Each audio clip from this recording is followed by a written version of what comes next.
Welcome to Talking Ball with Pat Leonard. Our Week 5 edition of First Down with Bennie Fowler is here. Our recap of the NFL Sunday, Monday, and Thursday games with a Super Bowl champion, former NFL wide receiver insight on all the top storylines, including a special weekend in the NFC East, considering the victories for the Commanders, the Cowboys, and, of course, the New York Giants in Seattle. We'll break all that down and more, presented by my bookie, which is celebrating its 10th anniversary and is rolling out the red carpet for bettors, including risk-free Thursdays and a special promo code Pat's Picks that will get you 100% match on your first deposit of $50 or more, up to $1,000 plus a $10 casino chip. Make football season a winning season with my bookie. Bet anything, anytime, anywhere. Also brought to you by Boom Chaga Mushroom Super Drink, a natural extract loaded with anti-inflammatory, immune-boosting antioxidants and heart-healthy compounds. You can easily pour this natural liquid supplement into any of your favorite drinks. I put mine in my coffee every morning and immediately feel the difference. I personally have felt a post-workout-like energy boost with Boom. Chaga also has the ability to lower cholesterol, reduce inflammation, and improve immune and heart health with its beta-glucans and antioxidants. Go to boomchaga.com today to place your first order with that discount code TalkingBall25. Or you can access it through the QR code on your screen, and you'll get 25% off your first subscribe and save order. Right now, that means a month supply. Costs you only $30. Start feeling the difference today at boomchaga.com. And we are also brought to you here on the Believe Network by Estate 98 Coffee, an all-natural specialty coffee with no sugar, convenient for on-the-go coffee drinkers. Takes less than 10 seconds to make a delicious Estate 98 iced coffee. Easy for me to say, and only a minute more to make a hot coffee or a latte from this all-natural concentrate. Go to estate98.com/talkingball to get a special buy one, get one free deal. And now on to our interview with Bennie Fowler. All right, welcome to our Week 5 edition of First Down with Bennie Fowler, Super Bowl champion, back in the saddle to talk about the top storylines of the NFL. Beans, what's up? How you doing? Doing good, man. Giants got a great dub on the road. Broncos got a win at home against the Raiders. Just really good football. And, we saw Kansas City get a win last night. So great football all weekend. The NFL is super unpredictable right now. I don't know who's the best team. I mean, I probably have to go with the Ravens right now in terms of who's looking the best, but it's a wide open field right now. You like the Ravens as the best team, even with their defense hemorrhaging all those points to Cincinnati, huh? Hey, at the end of the day, they scored 41 and the Bengals scored 38. If you could score 41 points and you can continue to answer regardless of the defense, I mean, you could still win. So, yeah, but the field looks wide open. I like that you're starting us out with which teams are standing out the most to you in kind of a crowded and confusing field, because that's where I wanted to kick off, which is with the Dallas Cowboys win against the Steelers. The reason I want to start there is because, Benny, I've been covering the NFL since 2016. The Cowboys typically have been a good team when I've been covering them, obviously with Dak Prescott as a quarterback. I don't know if I've seen a Cowboys team play a tougher game than that. Like, they look like a tough team. And the way that the Kansas City Chiefs now are 5-0 by, as we've talked about, just figuring it out every week, playing hard-nosed football. If you're willing to run it 30 times or throw it 30 times, whatever it is. I know Dak with the red zone turnovers, you can't have that. But without those two giveaways by Dak, I think Dallas blows out Pittsburgh here. And frankly, I think this was a Dallas team without Parsons, without Lawrence. And I think I was doubting whether or not they were the same contender to worry about that they've been in these previous years. This to me was a statement game from them. Wondering if you saw it the same way. I don't know if I saw it as a statement win, but I thought it was very impressive just for them to go on the road, Sunday night football, rain delay, knowing the fact that Pittsburgh was going to try to run the ball on them based off of everything that they have seen in the season so far. You think that Pittsburgh was going to, I thought Pittsburgh was going to run all over them, and I had Pittsburgh picked to win, but no, that was a gritty win. And it was a tough win. It was, it's very opposite of what you see from the Cowboys. Cowboys more finesse. This was more tough. It was a gritty win. It was kind of how Pittsburgh would actually win that game. That's kind of how I see it. So I wouldn't say it was a good performance or a great performance, but it was a tough, and it was something that I'm not used to seeing out of Dallas. Yeah. I think that's kind of where I'm coming from. You got like one of the biggest plays at the end is by the fullback Hunter Lepke on that screen pass, and Rico Dowdle actually running the ball. Dallas, not really a hard-nosed running team, especially with how they're built now. And also just with how I look around the landscape now, and it's hard to pick out, okay, in January, which of these teams is really going to be able to do it? Like Mhm. last year with the Dolphins, for example, even when they were rolling, everyone was wondering if they ended up in a game like they did on the road in Kansas City. Is this going to hold up? Right. Exactly. It very much did not. Right. But this Dallas game looked to me like, oh, okay. Like they could actually win, in January. Um, Yeah, we'll see. I mean, it's still a lot to tell. Question is, when Micah Parsons and Lawrence come back, how does the defense continue to pick that up, or does it go back to playing hero ball and every man for himself? Because now they're playing mm. some very cohesive defense with those guys not on the field. Not saying that they're not great players, but you play more as a unit, when you're not, playing for yourself. Another great segue. We didn't even plan this, but I wanted to talk about the Giants 29-20 victory over the Seahawks next. And one element, Benny, that stood out to me that you just hit on, even though we were talking about a different game, was without Malik Neighbors, this Giants offense especially played as much like a unit and as a team and together, and frankly, looked the most comfortable they have so far. Why does that happen sometimes? You don't want to lose a great player like Malik Neighbors for a game, but why does that happen on an NFL team or even on one side of the ball in that type of case? Well, the pressure for Dayball, whoever's calling plays, to specifically get Malik involved, that pressure isn't there. Now, I'm not saying that Mm, Malik being out makes them a better offense, but now Dayball goes back to, early on when he first got there of like, okay, we're going to spread the ball around. You have yeah. to be even a little bit more creative in terms of making sure people are open. Daniel and Slay continue to have this great chemistry. I mean, Slay just so always, super excited to see him thrive and perform. And DJ played super efficient. I mean, he had the one fumble, but they didn't turn it over. But efficient ball out of DJ, which is great. Using Yep. his legs, which is really great. I mean, that's where the quarterback position has to go now. Like you have to be able to continue to make plays in the pocket, but then also outside the pocket. But now that the Giants have done that, you see what it looks like without Neighbors. Now, how do you bring him back into the fold and still spread the ball around? You still know he's super dynamic. It's one of the hard things to do. It's something that, I saw from afar, and then also when I was playing with Odell, is like sometimes you see us thrive. You go to Washington and we put up 40 something points and Odell doesn't play, but we're not a better offense without him. Like he's just too dynamic. But you don't have the pressure of like, okay, here's this incredible athlete who's better than everybody out there in terms of his athletic ability and the way he catches the ball. But now I have the pressure of like, we got to give him the ball or he's going to be pissed off. So that's Hmm. that's the balance that a lot of these other coaches sometimes will have it figured out. Sean Payton did it really well with Michael Thomas in New Orleans. You saw it work in all the Peyton Manning offenses. You saw it work well with Tom Brady and Julian Edelman, in Gronkowski, where, you could still get your main player's ball or even Randy Moss, your main player's ball, but then spread the ball around. It's a very unique balance, but that's what the great quarterbacks and coordinators have to do. Great answer. And I want to come back to that game. But Benny, as we record, we have breaking news in the NFL. Adam Schefter, ESPN sources, Jets have fired head coach Robert Saleh. Wow. Robert Saleh finishes his tenure with the Jets 4 years, record of 20 and 36. So that's a 35.357 winning percentage. And they fire him on the heels of a disappointing loss in London to the Minnesota Vikings, are undefeated. But what is your immediate reaction when I tell you this news that just breaks as we're sitting here talking NFL?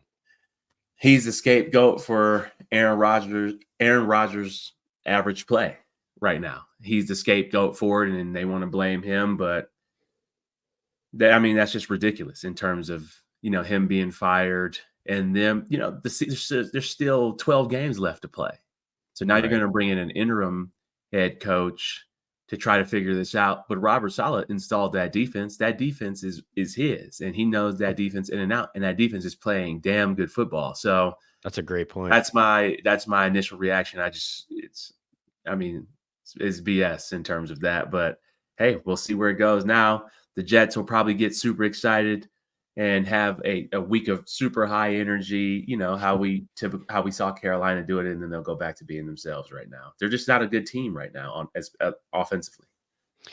They're also not a good organization, and I think that's what that's what you're speaking to too, which I think is my immediate thought process. Like I was talking to some of the fellow columnists and beat writers on the Giants trip out to Seattle, and before the Giants caught themselves in Seattle with that statement victory there, it looked like both New York teams had a chance to crumble under the weight of these early starts. And we were kind of debating which organization would falter first in a publicly embarrassing way.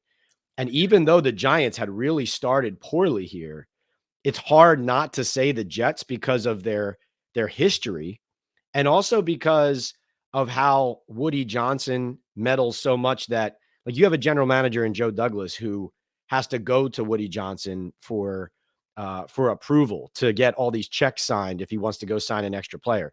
Meanwhile, you also have Joe Douglas and Woody Johnson going and getting Hassan Reddick, who never reported to the team.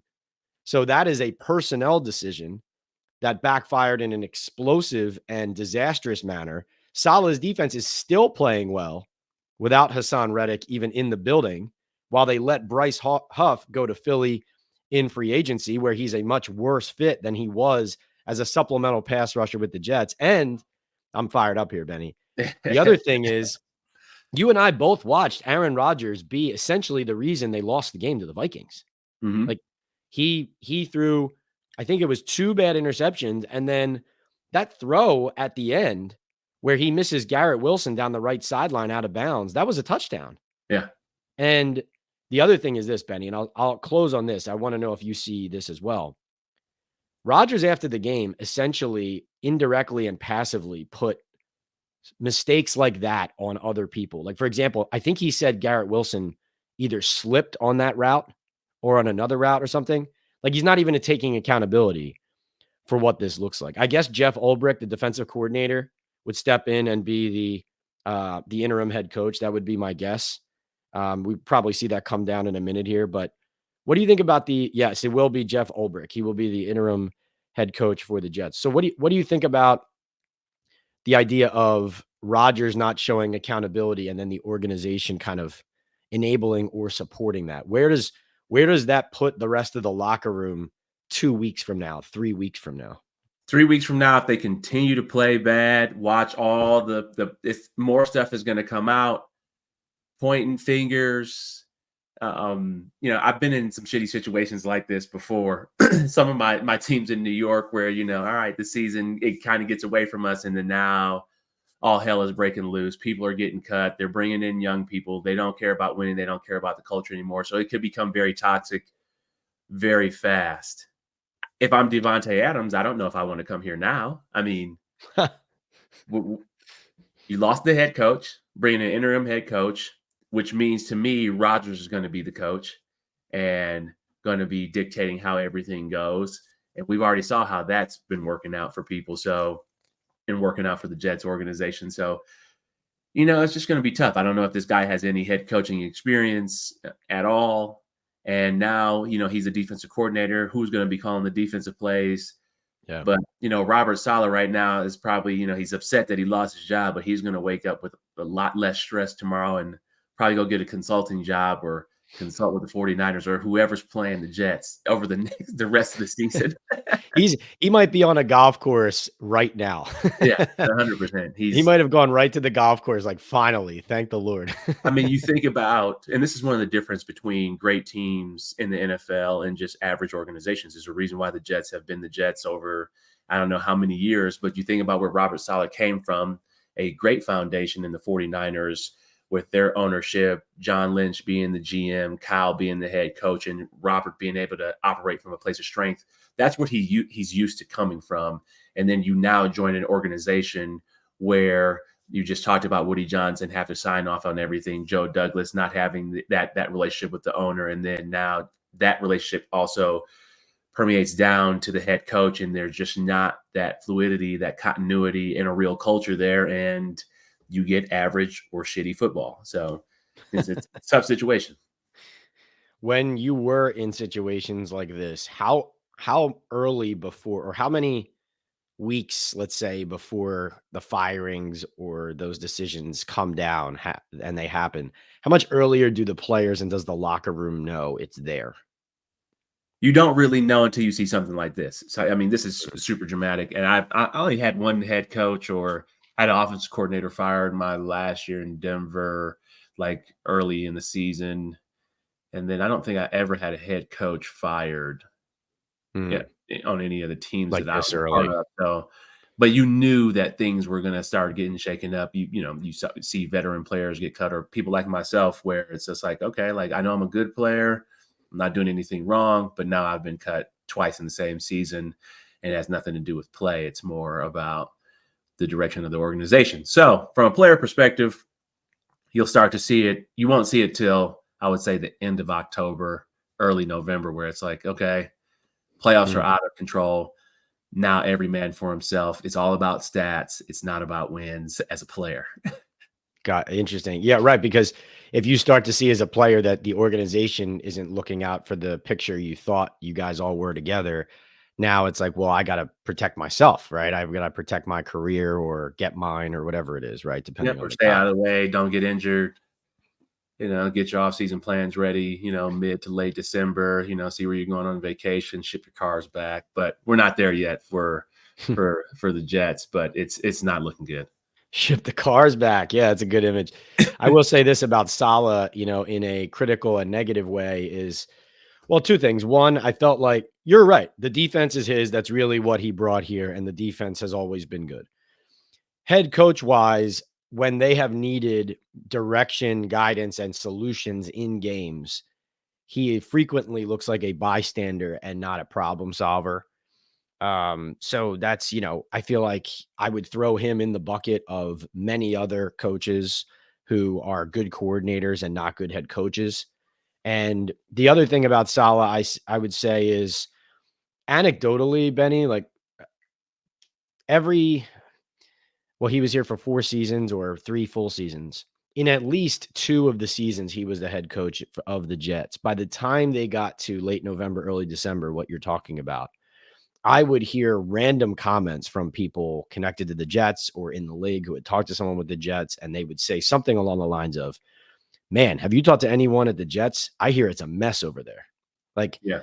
the way that essentially saying, not a mess in the sense of everyone's, that it's coming out dramatically like this, but in the sense that there's no accountability. So the players are just doing whatever they want.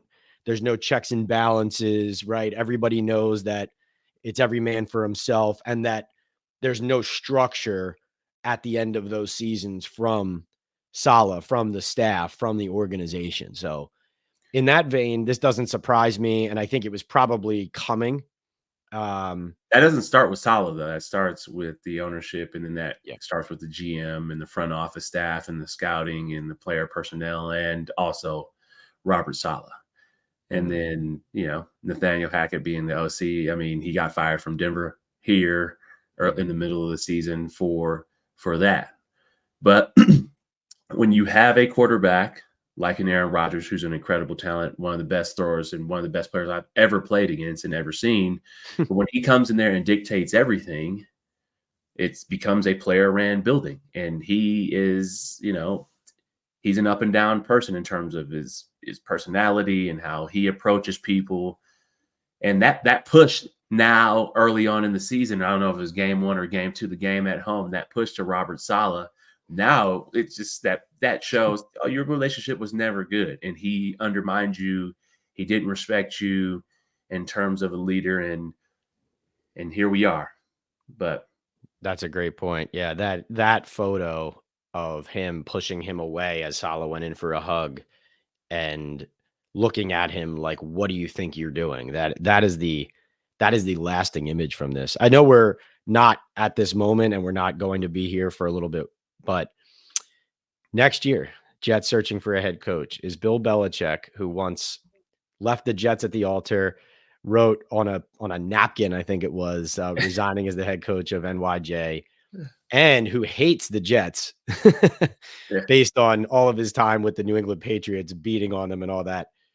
Do you think that he would throw his hat on in the ring on a job like this, assuming he's coming back next year, assuming he's doing the interview circuit and he's interested in some jobs? Would there be any reason for him to be interested in this team, considering the talent that's on the defensive side and a lot of the talent in the organization? I mean, Rodgers is not this, but a lot of the talent in the organization is pretty young, right? Does Bill want to deal with a 40-year-old quarterback? That's the question. That's the real question. And he got rid of Tom Brady when he was 40 and didn't want to have an older quarterback, didn't want to have to deal with it. So, and then Bill and Aaron, will they really get along? I think they have a tremendous amount of respect for one another, but would they actually get along in terms of a working relationship? Because some of the things that Aaron wants to do or would want to do, Bill doesn't operate like that. And you got two alphas, and then you got one who's going to be in control of most of the roster, if not all of the roster, coming in there. So I don't think Bill even comes back to coaching. That's just me. He's on these different commercials. He's less stressed. He's got his young girl, like just right off into the sunset. You're already the best coach of all time. He'd be coming back only for the regular season wins record. He really is there a media job he has turned down yet, Benny? No, he is trying to. My He's filling goodness. all his time up, but this is easy for him. It's no different than what Peyton is doing now. They're paying you millions of dollars to talk about something you already know about. How about him did you see the dig he took at the Colts and Peyton with pumping crowd music in, or Yeah, crowd music? Peyton should have came back with Deflategate or I know. Spygate. I always that's so the difference between Eli and Peyton too, is like if someone were to throw a dig at Eli in that respect, he would have a comeback. And, Peyton in that respect, he gets kind of squirmy, like, whoa, wait, we're off, we're Yeah. off, we're off, We're off this script. is, yeah, we're off script. This Wasn't is on not part of script. the plan here. To your point, the Jets, so Saleh gets fired. The Jets are the second best defense in the league by yards allowed. They've allowed 255.8 yards per game. The only team allowing fewer yards per game is the Tennessee Titans at 243.8. The Denver Broncos at 271.2. We can pivot there to the Denver. Yeah. Yeah, we could pivot there in Denver, Benny. What did you see from Denver this weekend with that impressive 34-18 win over the Raiders? Broncos got it done at home. Alumni weekend. It was cool to be a part of that and be back and see some former friends and former teammates. The game started off pretty rough, and it's like, oh no, here we go again in terms of, the Raiders started off with an explosive play. They got into the end zone, but no, I think Sean and Bo are starting to find their rhythm. I think Bo made some really good throws, really good plays, extending plays. There was a drop touchdown by one of the receivers, Franklin, which would have had Bo at, I think almost had 300 yards and 3 touchdowns and 1 running touchdown. So wow, I think he is starting to really find his rhythm. I think they're finding some plays, and you saw Bo and Sean get into it on the sideline, which I like. Sean's, letting Bo have it, and Bo's letting him have it right back. But you have that type of dynamic relationship with the quarterback and coach. And Sean's a fiery guy, and Bo is too. And you love to see that. But great overall win. And then Vance Joseph, what he's doing on the defensive end is right up there with Flores in terms of the different looks, the exotic pressures. Pat Surtain, best corner in the league, 100-yard interception return for a touchdown, decent special teams. Stud. So, I mean, Broncos are playing some really good, I would say complimentary football. I wouldn't say really good football, but complimentary football. Very interesting. Benny, jumping around here, but when we were talking about Giants, obviously the Saleh news dropped there. I wanted to go back to something I noticed watching the game, and then the stats backed it up. So their running game really took off with the rookie Tyrone Tracy from Purdue against the Seahawks in this game. But something that stood out to me is that the Giants ran a season high amount of 11 personnel. So for viewers or listeners who aren't familiar with that, that means 3 wide receivers, 1 tight end, and 1 running back. So Benny, they ran at 77.5% of their offensive snaps, by far the highest of the season. And what I noticed is they ran the ball mostly and best out of 11 personnel, not out of 12 with two tight ends or with jumbo formations. And if I go back and look at their first five games here, they're 2-3, they have been a better running offense in 11 every single game. Mm-hmm. I was wondering what that I know it's deeper than this, that you'd have to really like grind the film, look at how every guy's performing to really understand the nuances for any team doing this. But why would a team theoretically be able to run the ball better out of 11 with three receivers rather than with an extra tight end on the field to block? Well, when you run the ball out of 11, you take a bigger guy off the field, whether it's on the defensive line or a linebacker. You have to put in a nickel. You have to put in a smaller guy. So if you got great receivers who can block downfield and are able to understand the coverage, you can get some great perimeter blocking, but it could be a little bit easier on the offensive line in terms of getting to the second level and getting more big guys on other big guys or smaller linebackers. So I think that's something that, after the first quarter of the season, the Giants are looking back at, okay, hey, what do we do really well? And if we ran the ball out of 11 really well, like, let's continue to do that. So, and maybe it comes back to the film and, give Dayball and his staff credit that Seahawks just played Detroit on Monday night. Detroit does a lot of about 11 personnel with Khalif Raymond, Jameson Williams, and Amon-Ra St. Brown or Tim Patrick or whoever it may be. They do a lot out of 11 in terms of their blocking scheme, and you got to be willing to block as a receiver on the perimeter. So maybe just watching the film and what has attacked Seattle or the run game from Detroit and how they ran the ball against Seattle really stuck out. Interesting. All right, I want to tell our listeners and viewers about our sponsors quickly, and then I want to go back to this big Jets news and talk about potential candidates to be the next Jets head coach next season, because especially like you said, if Rodgers is there, I think that's a really interesting question. It changes the way you evaluate that field. So just want to tell you guys, we are sponsored here by MyBookie. MyBookie is celebrating its 10th year anniversary, and they are rolling out the red carpet for bettors. They have risk-free Thursdays. I know Mike Evans hit pretty quickly last week. Absolute stud. If you already have a MyBookie account, you can sign up for the new loyalty rewards program, MyBookie Plus. You can unlock exclusive promotions and giveaways, get cash back in your account. We also have a special promo code, Pat's Picks, PATSPICKS. Use that at the link in all of my social media bios, and you will get a 100% match on your first deposit of $50 or more, up to $1,000, plus a $10 casino chip. Make football season a winning season with MyBookie. Bet anything, anytime, anywhere. Also brought to you by Boom Chaga Mushroom Super Drink, a natural extract loaded with anti-inflammatory, immune-boosting antioxidants and heart-healthy compounds. You can easily pour this natural liquid supplement into any of your favorite drinks. I put mine in my coffee every morning and immediately feel the difference. I personally have felt a post-workout-like energy boost with Boom. Chaga also has the ability to lower cholesterol, reduce inflammation, and improve immune and heart health with its beta-glucans and antioxidants. Go to boomchaga.com today. Place your first order with the discount code TalkingBall25, and you will get a 25% discount on your first subscribe and save order. Right now, that means a month's supply costs you only $30. Start feeling the difference today at boomchaga.com, and by Estate 98 Coffee, an all-natural specialty coffee with no sugar, convenient for on-the-go coffee drinkers. Takes less than 10 seconds to make a delicious Estate 98 iced coffee. Go to estate98.com/talkingball to get a special buy one, get one free deal. Benny, I'm going to throw some names at you. Please tell me if you think any of these would make sense for the Jets head coaching position in 2025. We have Ben Johnson, the Lions offensive coordinator. We have Brian Flores, the Minnesota Vikings defensive coordinator. Mike Vrabel is out there, a guy who I would expect would be trying to get back in the mix. Texans offensive coordinator Bobby Slowick. You also have Clint Kubiak down there in New Orleans, an up-and-comer. And, there's obviously the field as well. So someone else could jump to the forefront of your mind or mine as we're discussing this. But where do you see any of those guys that I mentioned there standing out as someone who would be willing and able and a strong candidate to kind of add into this mix with Rodgers and the Jets? All of them are willing, I think. Actually, let me take that back. If I think about the people that you just said, or even, you have to, for these coaches right here or potential candidates, the question for them is, do they really want to go coach and with Aaron Rodgers? That's the real question, because that's unique in Mm, terms of he's only got a couple years left. It's his way or the highway type of deal.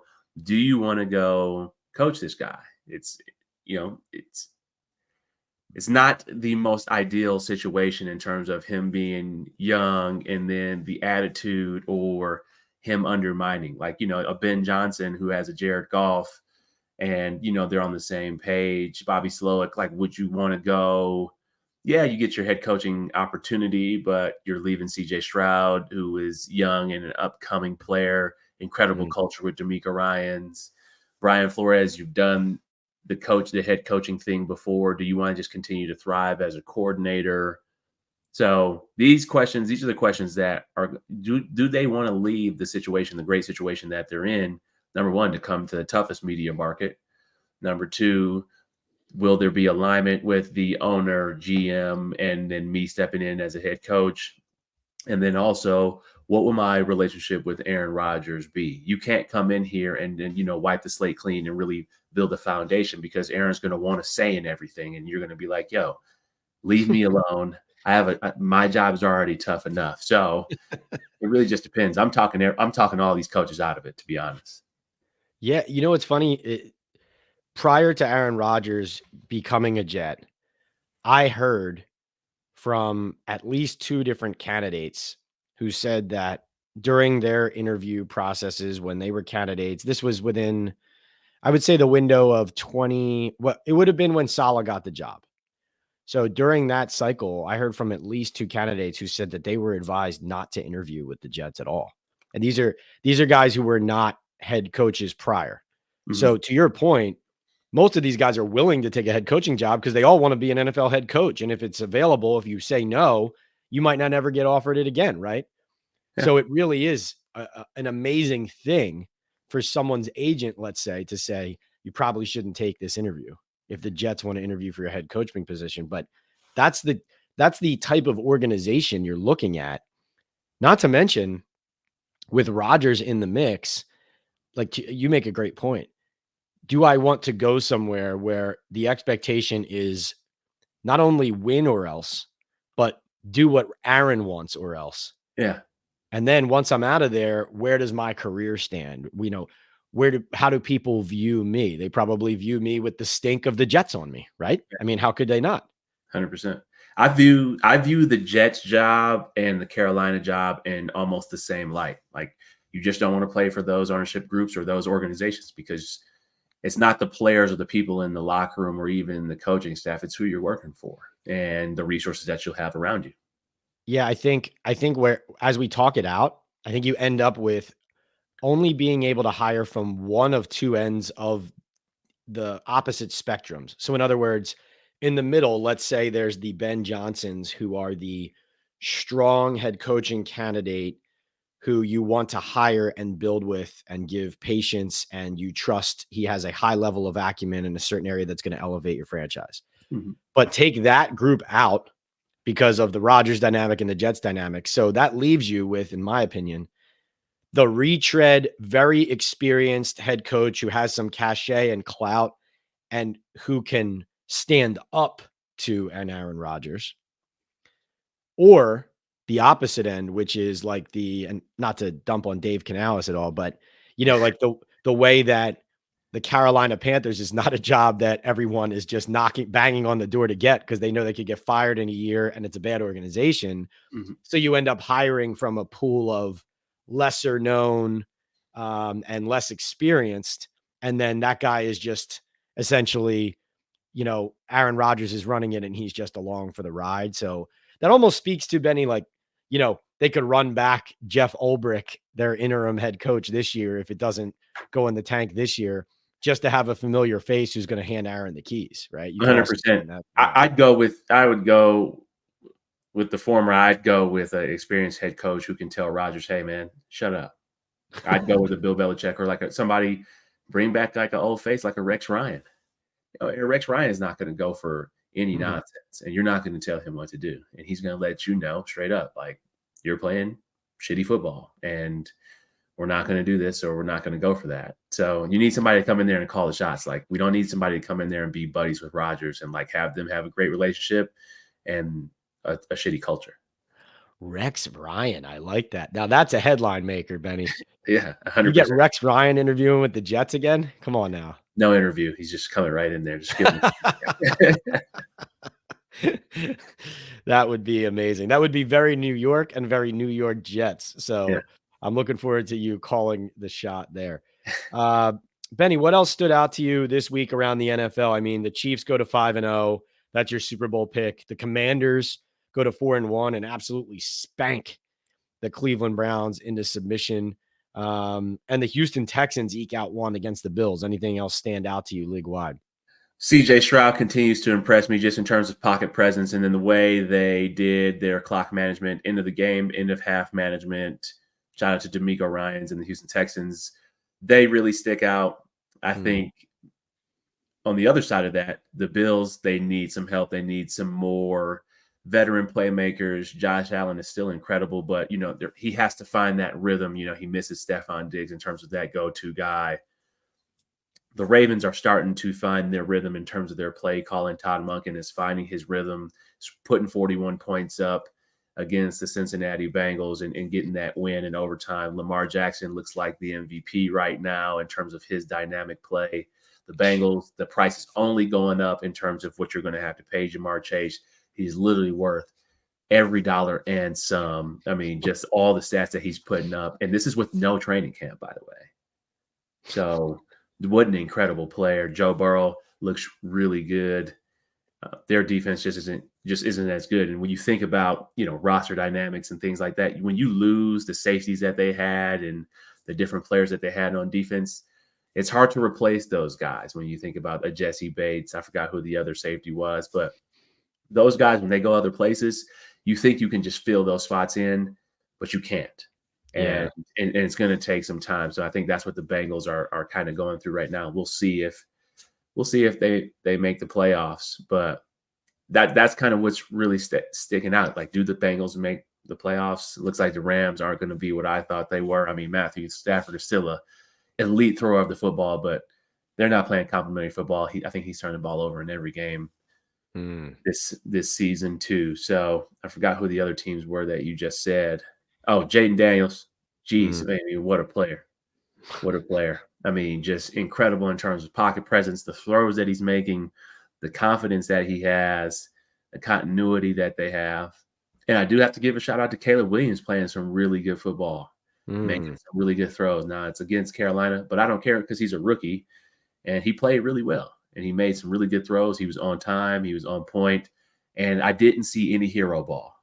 Hey, I'm going to look at my read 1, 2, and 3, and then I'm going to throw the ball. You don't need to do the spinning. You don't need to roll out every play. No, just stand in the pocket and deliver the ball. Yeah. Conversely, are you worried about the Niners? I know it's early. They're 2-3, but they cough one up here to the Cardinals. They're really banged up. And it's coming off of that long Super Bowl chase over all these years, coming up short last year when it looked like it was their time to do it, and the Chiefs still take them down. Do you think this is a team that's slumping its shoulders a little bit and maybe worn down from the grind and not going to be in the same spot at the end of the season? Or is it too early to kind of write them off from that top echelon? Too early to write them off because they just need to get into the dance. But I think right now, and I saw this with Draymond in Golden State, is that like, when you have an incredible team like that, they kind of just want to get to the playoffs so they can go to the one game elimination because they know they're talented. They just want their another shot at the crown. And, the regular season is important for them because they have to get the seeding and everything like that. But the 49ers are like, look, we're battle tested. We want to play meaningful football. Now, every game in the NFL is meaningful, but they want to just get to the playoffs, and now they want another shot at the Super Bowl in that run. So they'll have to fight against complacency and fight against the regular season because they got 12 games left, and they have to play well, and they have to get a rhythm. I think injuries early on could be more beneficial to them than having them later on.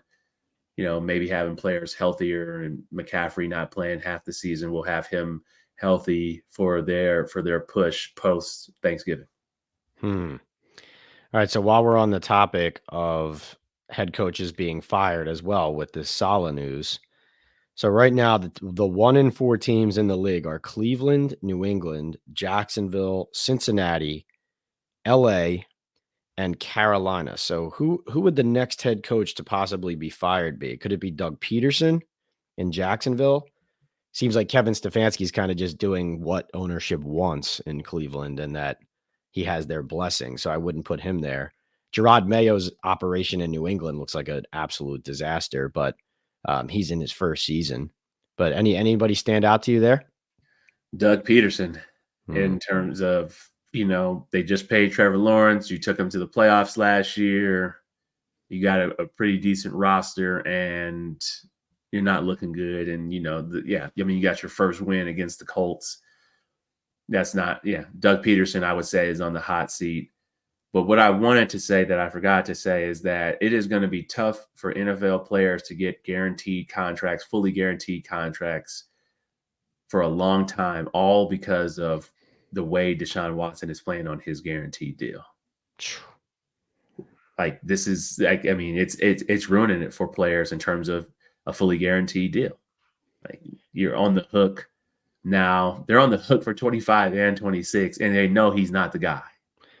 It's the worst case scenario for players to provide an argument for why they should get that full guarantee, right? Yeah. It's awful. And do you view that too as a situation where the Browns they can't bench him despite of how bad he's playing because of that guarantee? Or, don't you risk losing the locker room if he's playing this poorly, this consistently? I don't know what Jameis would do if he played a full 4 quarters. He'd probably make some plays and turn the ball over a couple of times like he usually does. But he's going to go make a play, though. He's not. Yeah, it would be better than this, right? So he's going to be competitive, famous Jameis. But yeah, you're already on the hook for the money. So regardless, you have to pay him. He doesn't need to be out there. You're going to pay him anyway. So put Jameis in there and see if you can get a spark. You just went to the playoffs with Joe Flacco last year. You played 8 quarterbacks, or how many quarterbacks they played last year, and still got to the playoffs. So you have a good roster, but the quarterback position isn't what you want it to be. So put Jameis in there and see if you can, what you can let ride out there. I know NFL owners were angry at the Haslams for that contract. Like, I remember talking to people in the league about how the owners were trying to overcorrect from that. They knew that setting that precedent, what it could mean, right? As far as what players who then could outperform Deshaun Watson or play at a high level, especially at the quarterback position, could start asking for and getting in their contracts. So on the NFL owner angle, I believe in players getting fully guaranteed contracts if they deserve it. But Deshaun Watson was coming off of not playing for 2 years. He didn't play for 2 years when he got the money. Man, oh man. That's what I don't believe in. What's a worse trade? The Russell Wilson Broncos trade or the Browns Watson trade? Browns Watson trade. We have to pay Russell Wilson. The Broncos have to pay Russell Wilson for another year. But we're 3-2 right now. So right, you're recovering. Yeah, we're recovering, and they got Bo Nix. Like, Cleveland doesn't know where they're going, and they have to pay him for 2 more years, all fully guaranteed. Man, oh man, definitely in a better situation. Still, when you bad situations. Yeah, right. When you go back for alumni weekend like that, do you miss it? Like, if you smell the grass, like when you're out there, you walk on the grass, like does the player in you kick right back in? The retired player in me kicks back in. It's you just remember how blessed you are to play such an incredible game, and that the fan experience is so much different. Like, game day is a real event for fans, and you don't see that as a player because you go in, you're doing your job, and it's just football for you. But like the traffic, the tailgating, the finding your seats. It's a real experience, and it's super blessed. It's a blessing to have played as long as I played, the organizations I played for. So Yeah, I miss football for sure.